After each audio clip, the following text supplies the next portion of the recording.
me toca de esta forma, ¿listo?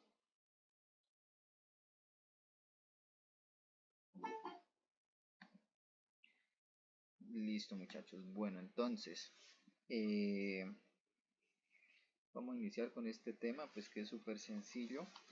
La clase he tratado de hacerla práctica, ya que vamos a ir viendo un tema y vamos a ir revisando preguntas reales que han salido en los ITFES para que miremos la importancia de saber sobre el tema, ¿listo?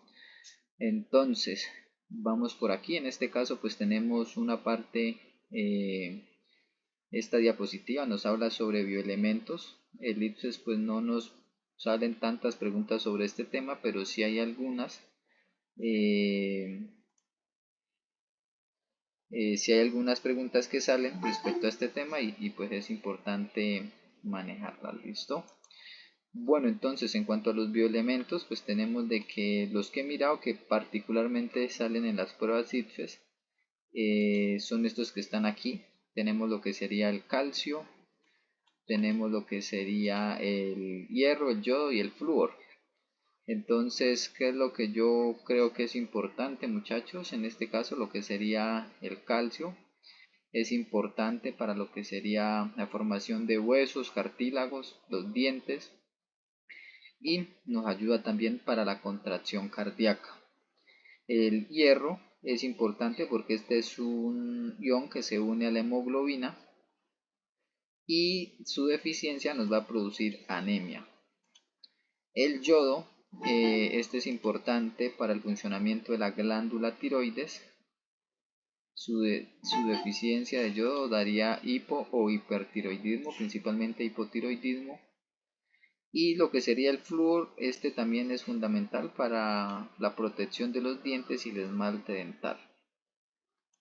Entonces aquí les traía pues una pregunta que inclusive ha salido varias veces en el ITFES. Nos dice, el calcio es un mineral importante, entonces échenle ojo, nos preguntan sobre calcio. Y aquí nos dicen, sirve para la formación de la estructura de los dientes y de los huesos, que es lo que les había colocado en la diapositiva anterior. Ahora nos dice, al observar pacientes con anorexia, van a presentar niveles bajos de calcio. Y nos dicen, ¿cuál de las siguientes consecuencias puede esperarse en pacientes con anorexia debido a que tienen bajos niveles de calcio? En este caso, pues la respuesta correcta sería la opción C. Si sabemos que el calcio sirve para formación de huesos y dientes, pues y tiene poquito calcio la persona, pues escogemos la respuesta que se relacione con huesos y dientes. En este caso, osteoporosis, que es una enfermedad de los huesos, daño estructural dental, aquí nos habla sobre los dientes, y la pérdida de la densidad ósea mineral. Óseo hace referencia a hueso. ¿Listo?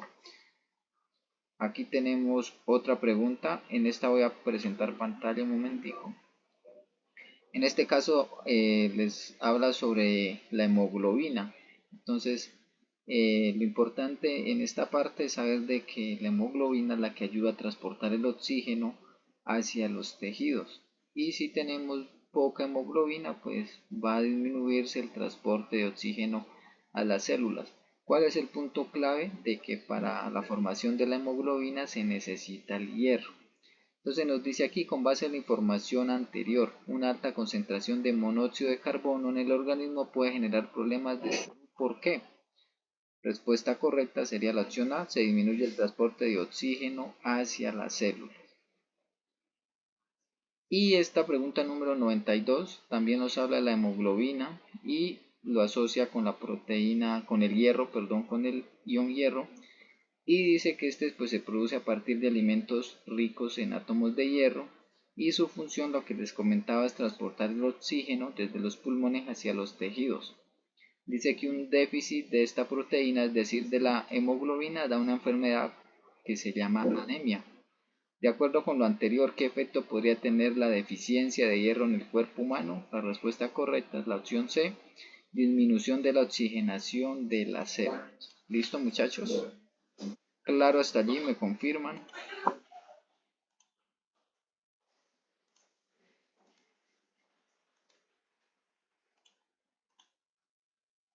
Listo, excelente. Bueno, ahí ya terminamos uno de los temas. Ahora vamos a hablar sobre pH. Preguntas de pH pues salen bastantes.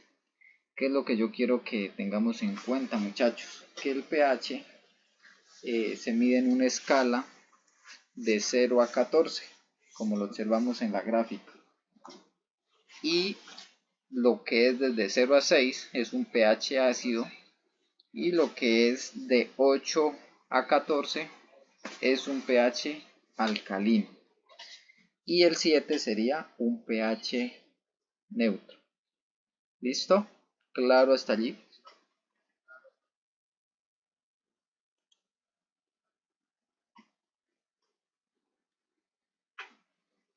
Listo, muy bien. Entonces, ¿qué es lo que yo quiero que recordemos aquí? pH significa potencial de hidrógeno, lo que está acá. Cuando hay un pH ácido, van a haber muchos hidrógenos. Estas H son hidrógenos. ¿Listo? Y en un pH alcalino hay muchos grupos OH. No es lo mismo. ¿Listo? Muchos grupos hidroxilos.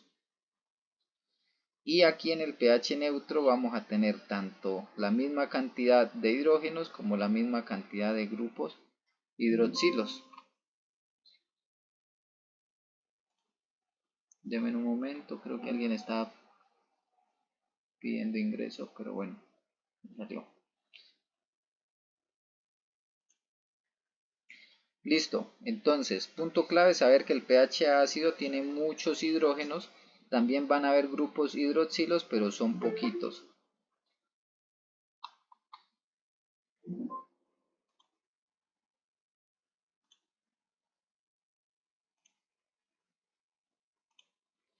Y en el pH alcalino tendríamos muchos grupos hidroxilos, también vamos a tener hidrógenos, pero son poquitos. Y en el pH neutro es la misma cantidad de hidrógenos y la misma cantidad de grupos hidroxilos. ¿Listo, muchachos? ¿Quedó claro este concepto? Muy bien, vamos a las preguntas. Nos dice que un niño en el colegio han experimentado que el agua de repollo eh,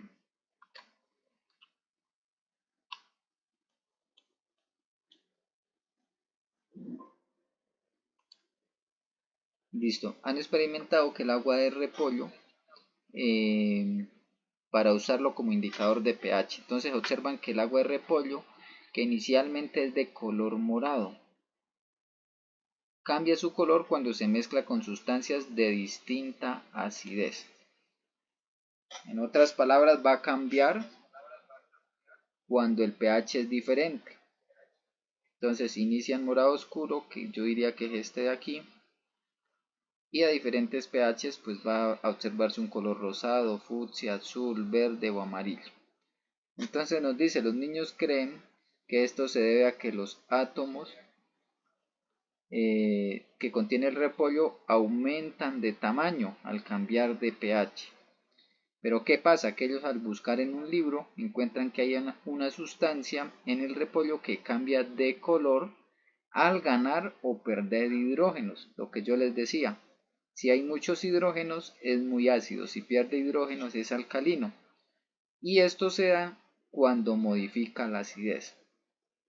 Nos dice, de acuerdo con lo anterior, la creencia de los niños concuerda con la información del libro. En este caso pues no va a concordar. ¿Por qué? Porque ellos sospechan que es por un aumento de tamaño de los átomos del repollo, pero en el libro nos dicen que no es por un aumento de tamaño, sino por una ganancia o por una pérdida de hidrógenos. ¿Listo? Por eso pues las que nos digan sí no nos va a servir. Dice la opción A, no, porque la creencia menciona un cambio de tamaño y el libro habla de transferencia de hidrógenos. Esta sería la respuesta correcta. La opción C dice no, porque la creencia habla de pH y el libro hace referencia a acidez y basicidad de las moléculas. Bueno, en realidad no es tanto de acidez, basicidad y pH solamente, sino el tamaño, que es lo que nos menciona los chicos acá. ¿Clara esta pregunta, muchachos? Listo, entonces el punto clave en esto son tres cosas. El pH va desde 0 a 14, de 0 a 6 sería un pH neutro, perdón, un pH ácido, de 8 a 14 un pH neutro y el 7, de 8 a 14 un pH alcalino y el 7 un pH neutro. ¿Listo? Lo que hay que tener en cuenta es que si el pH es ácido tiene muchos hidrógenos, pocos grupos hidroxilos, y si es un pH alcalino tiene muchos grupos hidroxilos y pocos hidrógenos, y en un pH neutro es la misma cantidad de hidrógenos y la misma cantidad de grupos hidroxilos o grupos OH. Vamos dos temas. Vamos a pasar otro tema que se llama la célula. Las células hay de dos tipos. Una es la célula eucariota y otra es la célula procariota. Las de nosotros, los seres humanos, los animales, las plantas, son las células eucariotas. ¿Por qué?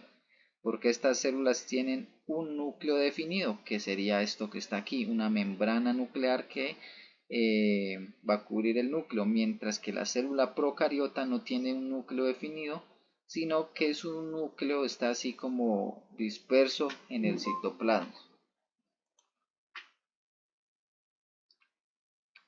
En un momento acepto a alguien. Listo. Entonces eso es lo primero, saber cuál es la eucariota y la procariota. La de los seres humanos, plantas, animales es la eucariota y la de los procariotas sería las de las bacterias. Entonces aquí vamos a profundizar un poquito en las partes de las bacterias. Entonces ya habíamos dicho que las células de ellas van a ser células procariotas. ¿Listo? Y esto que está en azul aquí, que lo estoy subrayando en rojo, sería su núcleo. Como pueden observar, está disperso. Luego tiene esto que es como una cápsula que la recubre y va a tener estas membranas que le permiten adherirse a los tejidos, y por este flagelo puede transmitir su material genético, es decir, esto que está aquí adentro sale por aquí y lo transmite a otra bacteria. Y hay dos tipos de reproducción de las bacterias, una es por fisión binaria y otra es por conjugación. ¿Cuál es el punto clave en estos dos tipos de reproducción? La fisión binaria se da una copia idéntica, y aquí les muestro esta imagen. Supongamos que esta es la bacteria y ella empieza aquí en la mitad como a estrangularse y forma esta hendidura que vemos aquí o esta hendidura que vemos acá, y se estrangula hasta tal punto que se divide en dos bacterias. Esta sería una y esta sería la otra bacteria, o aquí tenemos una y aquí tenemos la otra. Esta es fusión binaria. A partir de una bacteria, que sería esta de aquí, se forman dos, que sería esta y esta de acá, o sería esto mismo. Forman dos bacterias. A partir de una salen dos idénticas. ¿Listo?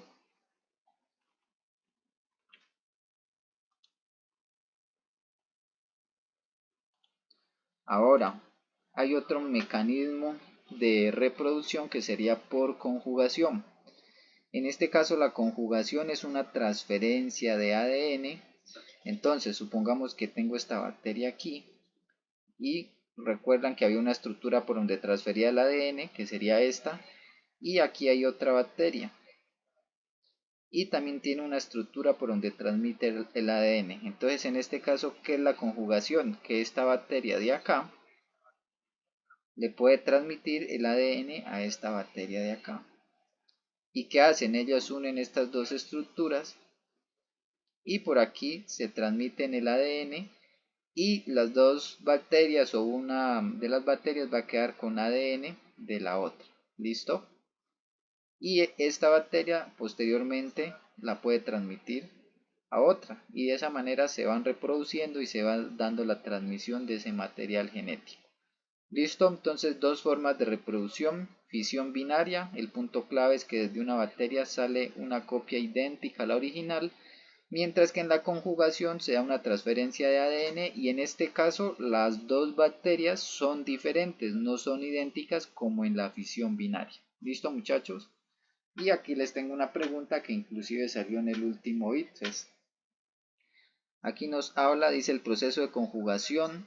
La bacteria es un mecanismo de, el proceso de conjugación bacteriana es un mecanismo de transferencia horizontal del material genético, en este caso el ADN, entre bacterias. Dice, se realiza por contacto directo de una célula a otra a través de un conducto llamado pili. Y aquí nos muestran el pili, que sería este conducto de acá. En el modelo se muestra el proceso, entonces tenemos esta bacteria de aquí que se va a unir con esta bacteria de acá y vemos que unen sus pilis, se comparten el material genético y observamos que la bacteria donante le pasó ADN a la nueva bacteria. Y nos dicen, ¿cuál de las siguientes predicciones se deriva del modelo presentado? La respuesta correcta sería la opción D. Dice, los nuevos donantes también podrán transferir el ADN a otras bacterias. ¿Y por qué lo pueden transferir? Porque tienen esta estructura que serían los pilis. ¿Listo, muchachos? Claro, hasta allí.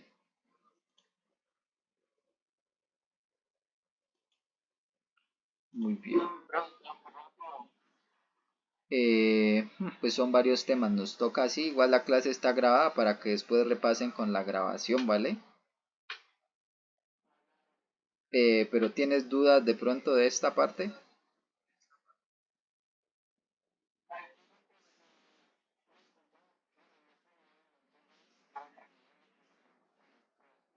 Sí, sí. Por eso les mostré el otro modelo acá. El que vimos ahorita fue conjugación, que es el de esta pregunta, ¿sí? Y el otro es la fisión binaria, que es el que les expliqué en la parte de acá. Que la fisión binaria es cuando la bacteria se estrangula y de una bacteria forman dos y son totalmente idénticas. ¿Listo? No, todo esto es solo bacterias.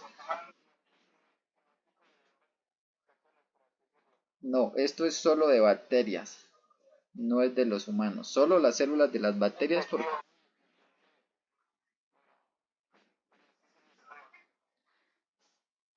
el esquema es así, pero lo que no te puedes confundir de pronto decir que esto sean las células de los humanos, porque en la célula de los humanos es diferente. ¿Listo? Entonces, punto clave saber que estamos en bacterias, en las células procariotas, que son las células de las bacterias. Y estos dos procesos que les acabo de explicar es de las células procariotas. ¿Listo?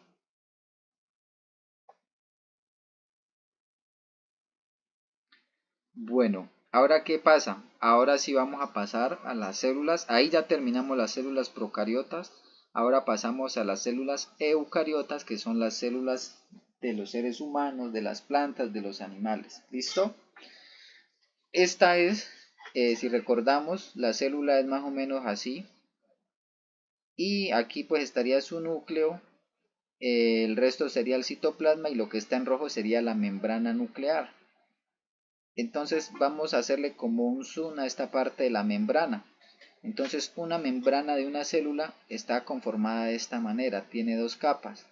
Aquí voy a hacer una línea para dividirlas. Esta sería la capa externa y hacia acá sería la capa interna. Pero ¿qué pasa? Que la célula va a tener como unos canales, que son estas estructuras que vemos aquí en azul, que vemos aquí en morado, que vemos aquí en amarillo. Estos son unos canales por donde van a ingresar o van a salir sustancias a la célula. Entonces por aquí puede entrar, por decir, glucosa a la célula, entra por este canal y llega al interior de la célula y la célula la utiliza para su alimentación. O por lo contrario puede haber algo que no le sirva a la célula y necesita expulsar, entonces por este canal lo puede sacar al medio extracelular. ¿Claro hasta allí, muchachos?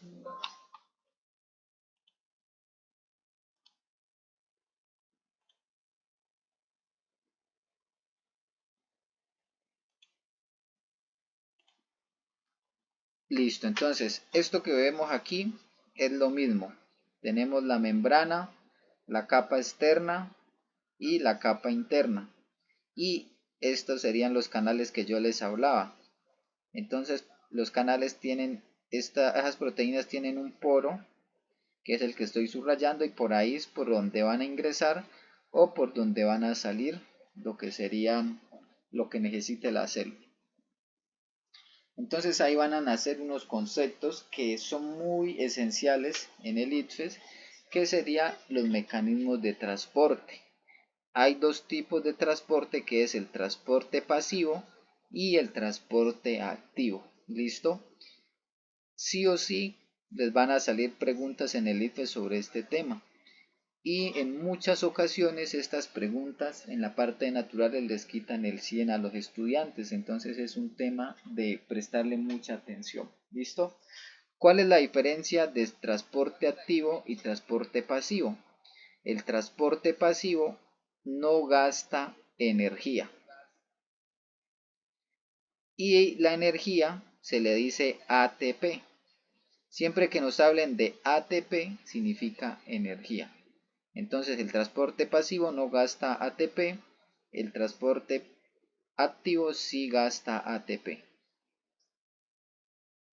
¿Listo? O sí gasta energía. ¿Claro hasta allí?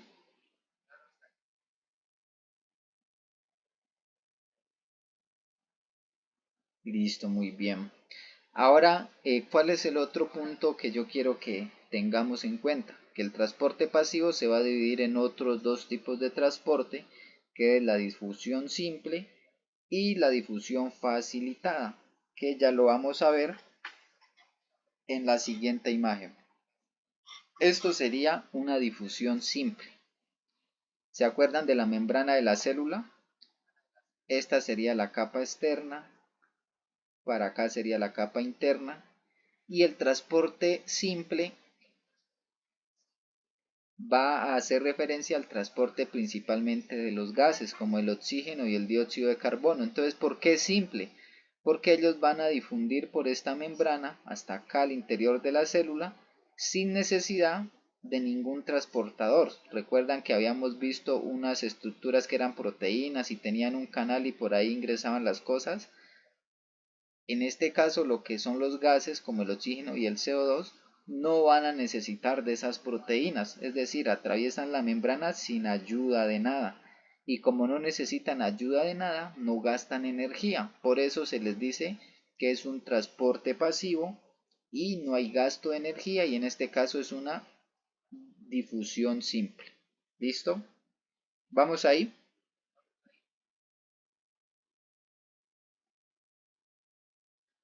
Listo, excelente. Ahora había en el transporte pasivo, bueno, devolvámonos aquí un poquito. Este es el transporte pasivo. Transporte pasivo aquí. El que les acabé de mostrar de la membrana pasando los gases sin ayuda de nada es difusión simple. Ahora vamos a ver difusión facilitada, que también es transporte pasivo, que es esta imagen de aquí, que sería este canal. Entonces la difusión facilitada, en este caso sí hay un canal, sí hay una proteína que ayuda a que ingrese, en este caso el sodio, al interior de la célula y va a llegar el sodio acá. Pero este canal tampoco gasta energía, es decir, tampoco gasta ATP. Por eso es un transporte pasivo. ¿Listo, muchachos? Y viene ahora el transporte activo. Yo quiero que nos centremos en esta parte de aquí. Como podemos observar, aquí tenemos la membrana, su capa externa, su capa interna. Deme un momento, acepto a alguien.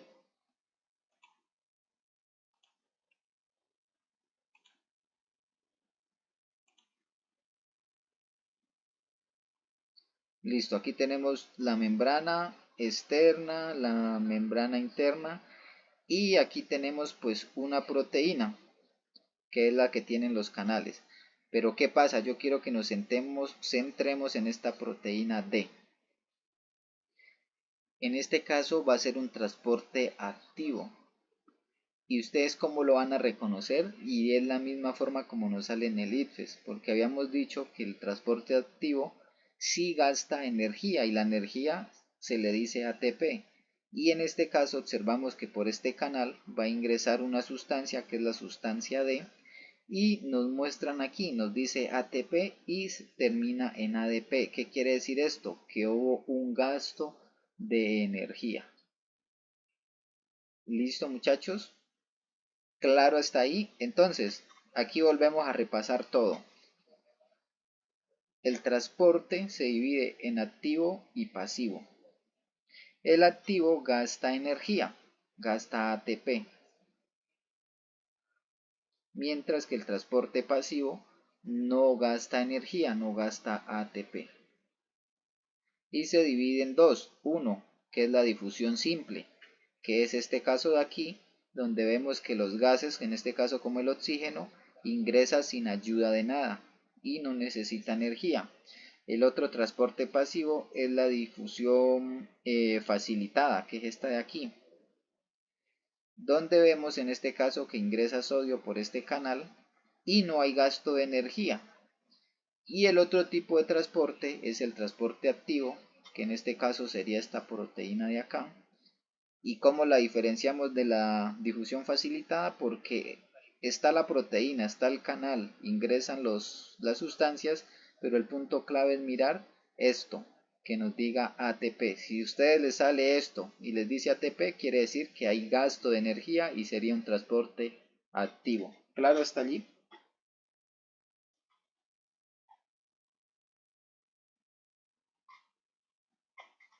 Listo, muchachos. Bueno, ahora sí vamos a las preguntas. Bueno, aquí nos dicen, según la información brindada, ¿qué tipo de transporte utiliza el arsenio para ingresar a la célula? Este sería el arsenio, ingresa por, este sería el canal que yo les decía, este es el poro que tiene, y vemos que ingresa al interior de la célula el arsenio. ¿Qué dicen ustedes? ¿Sería transporte activo o transporte pasivo?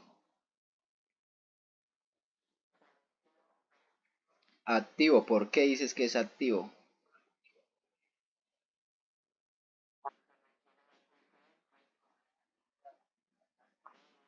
Listo.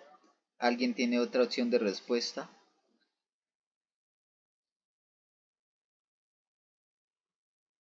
¿O todos nos quedamos con activo? ¿Qué dicen? Pasivo, nos dice Ana Sofía. Listo, muchachos. Entonces, en este caso va a ser un transporte pasivo. Recordemos que para que fuera activo tenía que decirnos esto, que no, inclusive el ítem nos lo coloca, que nos diga ATP. Pero aquí en este canal en ningún lado nos dice ATP. Si tuviera por aquí esta señal, sí sería transporte activo. Pero como no está esta señal, no va a ser activo. Sería un transporte pasivo, que en este caso sería este de aquí. Es el canal, que es este mismo canal. Y por aquí va a ingresar el arsenio, que podría ser estos mismos triangulitos acá. Y no tiene la señalización de ATP. Por eso no sería un transporte activo sino un transporte pasivo, y en este caso el transporte pasivo va a ser una difusión facilitada. Por eso la respuesta correcta es la opción B, es una difusión facilitada porque no requiere de energía, pero sí utiliza proteínas de membrana para ingresar a la célula. Esta sería la proteína de membrana. ¿Si es claro, muchachos?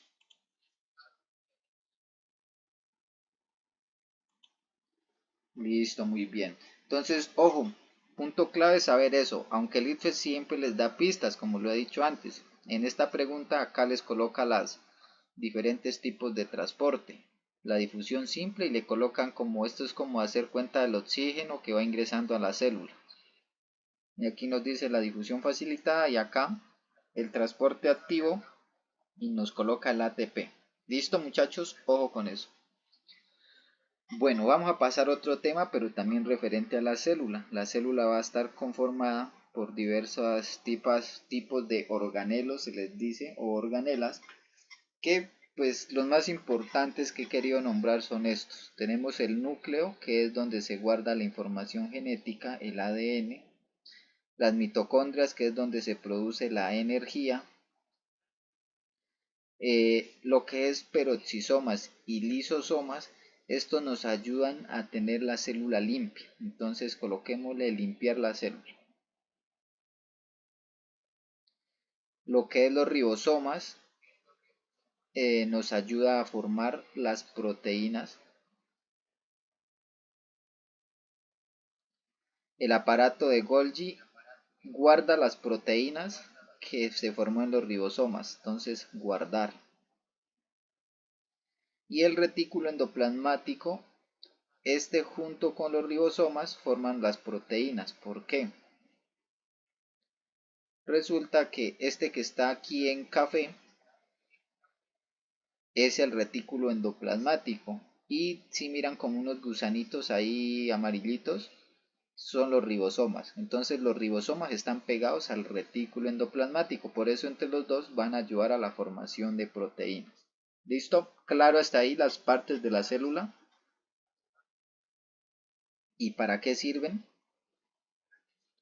Entonces, si hay dudas, este que está aquí en morado sería el núcleo y esto que está por aquí sería el ADN, y ahí está la información genética.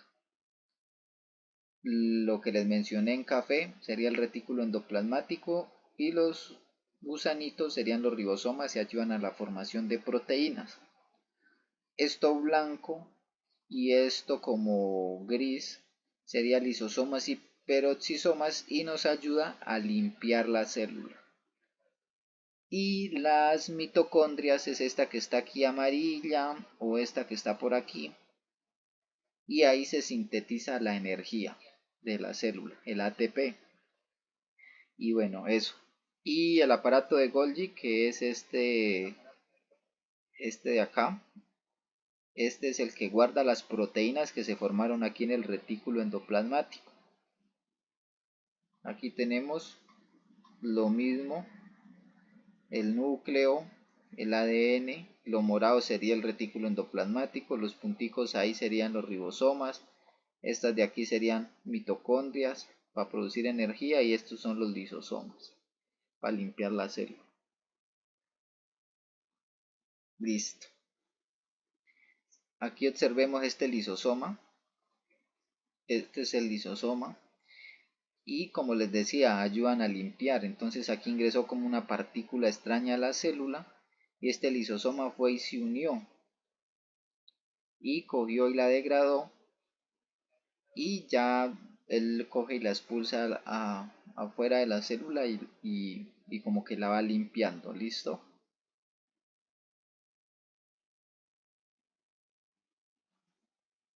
Ahora vienen las preguntas. Esta pregunta salió en el IFES hace poco.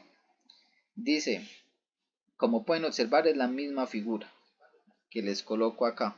Es esta misma y el IFES colocó esa, pero la colocó a blanco y negro. Dice, de acuerdo con el proceso que se muestra en la figura, ¿cuál de los siguientes es la función de los lisosomas? Es decir, de este de aquí.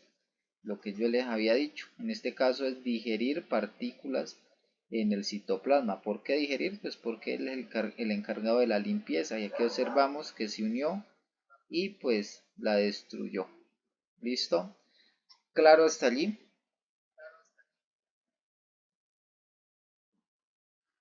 Aquí nos hablan sobre el proceso de la formación de proteínas y nos hablan sobre un tipo de ARN, que será el ARN de transferencia, que es este de aquí. Dice, teniendo en cuenta la información, ¿qué pasaría ante la ausencia del ARN transferencia en la síntesis de proteínas? Pues miremos para qué sirve. Dice, los aminoácidos son transportados por el ARN de transferencia. ¿Sí ve que el ITRE siempre nos da pistas? Este es el punto clave. Transportar aminoácidos. Y acá nos dicen, ¿qué pasaría si no hay ARN de transferencia? Pues no hay quien transporte los aminoácidos, que serían estas bolitas negras. Respuesta correcta, opción A. Se detendría la producción de proteínas, puesto que el ARN de transferencia es el encargado de transportar aminoácidos específicos y aparearlos con el fin de iniciar el proceso de elongación. Elongación sería irlos uniendo, uniendo, uniendo y ir formando la proteína como está aquí, los aminoácidos pegaditos. ¿Listo? Claro, hasta allí muchachos, me confirman.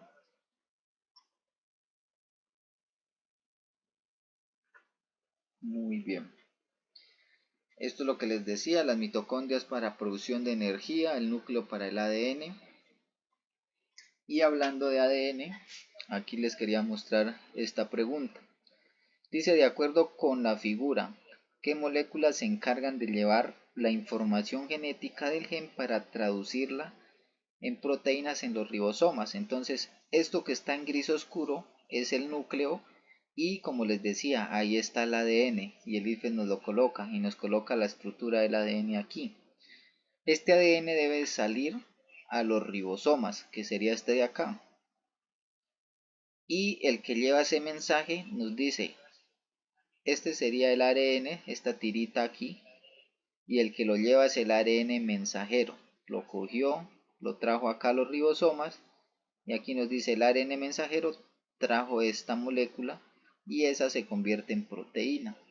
Entonces nos dicen cuál es la molécula encargada de llevar la información genética. Esta sería la información genética y el que la llevó desde el núcleo a los ribosomas fue este señor, el ARN mensajero. Entonces respuesta correcta, opción B, ARN mensajero.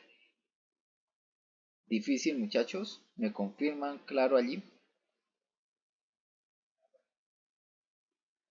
Listo. Ahora, ¿qué pasa? Esta pregunta de aquí de al lado las coloqué porque esto sí pasa en las células de nuestro cuerpo. Entonces, esta es una célula nuestra y ellas están en constante división. Ese proceso se llama mitosis. ¿Listo? ¿Qué pasa? Esta tirita negra y esta tirita negra son los cromosomas y en los cromosomas está el ADN. ¿Qué podemos observar? Que estos cromosomas empiezan a proliferar. Era una tirita y ahorita ya hay dos en cada lado, forman como una X. Posteriormente la célula empieza a crecer y estos cromosomas se empiezan a dividir. Unos cogen para este lado y otros cogen para acá. Y la célula se va dividiendo hasta que finalmente nos dan estas dos células hijas. ¿Y qué podemos observar? Que estas dos células hijas son igualitas a esta célula madre de acá. Son células idénticas. ¿Listo? Entonces, ¿qué es lo que quiero que nos llevemos hoy de información? De que en los seres humanos tenemos un proceso de división celular que se llama mitosis y en este caso a partir de una célula madre se dan dos células hijas, una y dos, y son totalmente idénticas a la célula madre. Nos dice, con base en el modelo, cómo será la descendencia de los organismos que se reproducen mediante este proceso. Respuesta correcta, opción A. Los organismos resultantes serán prácticamente idénticos al progenitor. ¿Por qué? Porque ya dijimos que es idéntico a esta célula madre. ¿Es claro, muchachos?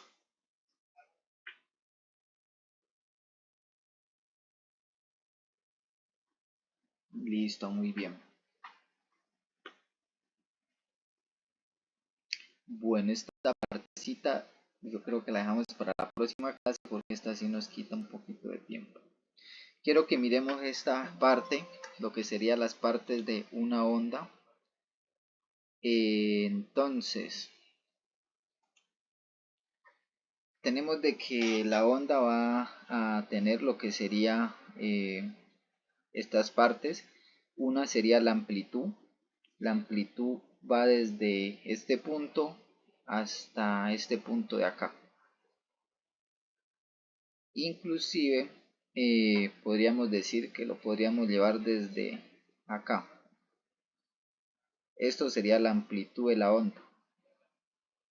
Es como la altura que adquiere la onda. ¿Listo? La onda va a tener estos picos de acá arriba que se les dice cresta y esto de acá abajo que se les llama valle. Aquí no lo señalan. ¿Listo? Ahora, ¿cuál es la longitud de onda? Es desde que se inicia una onda, en este caso desde aquí hasta acá. Eso sería la longitud de la onda. Entonces la onda la podemos dibujar de esta manera. Vamos a iniciar la onda desde aquí y nos hace como esta media luna, que si lo graficáramos acá sería así. Y se continúa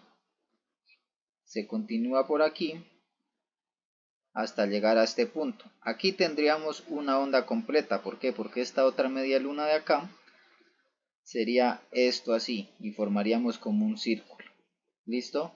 En otras palabras, esta onda que dibujamos desde aquí hasta aquí es como si cerráramos un círculo. Eso sería una onda.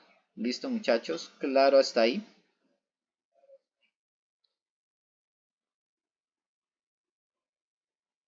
Listo, entonces vamos a tener lo que sería la amplitud, que es como la altura que adquiere la onda.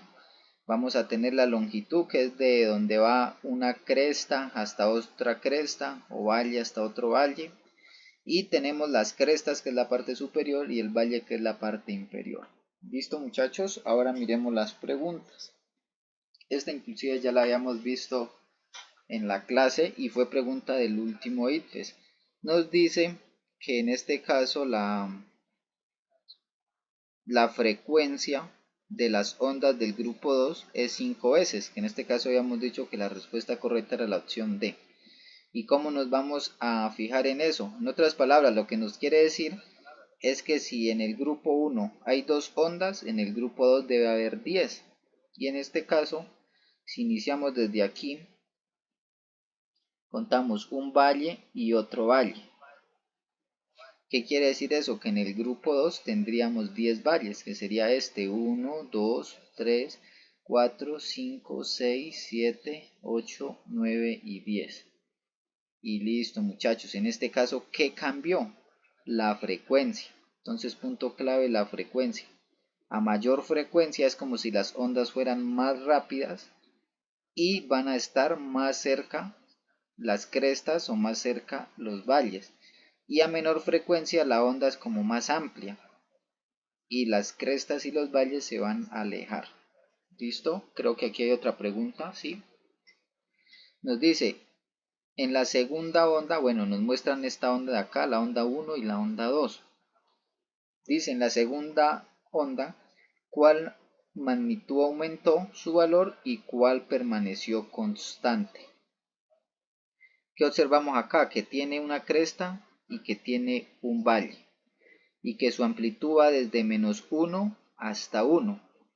Si miramos en la de abajo, la amplitud va desde 1 a -1. ¿Qué quiere decir eso? Que la amplitud es igual, no cambió. Y acá tenemos que buscar es cuál aumentó su valor y cuál permaneció constante. En este caso, la que está constante pues sería la amplitud. ¿Y cuál aumentó su valor? En este caso la frecuencia. ¿Por qué? Porque acá miramos una sola cresta y un solo valle, mientras que acá hay 1, 2, 3 crestas y hay 2 valles. ¿Qué quiere decir eso? Que las ondas están más cercas y esto se da porque su frecuencia aumentó. Por eso la respuesta correcta es la opción C. La frecuencia de la onda aumentó y su amplitud permaneció constante. ¿Listo? Clara, muchachos, me confirman.